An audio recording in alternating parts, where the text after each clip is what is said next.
আলহামদুলিল্লাহ, আল্লাহর অশেষ রহমতে সহি সালামতে জেদ্দা এয়ারপোর্টে নেমেছি এবং এয়ারপোর্টে থেকে ওদের হাই স্পিড ট্রেনে করে জেদ্দা থেকে আমরা চলে যাচ্ছি মক্কার দিকে।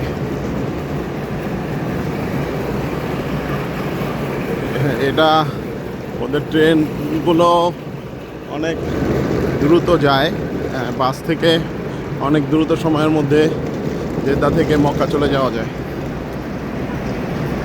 মাত্র 30 রিয়ালে মক্কা যাওয়া যাচ্ছে এই জেদ্দা এয়ারপোর্ট থেকে।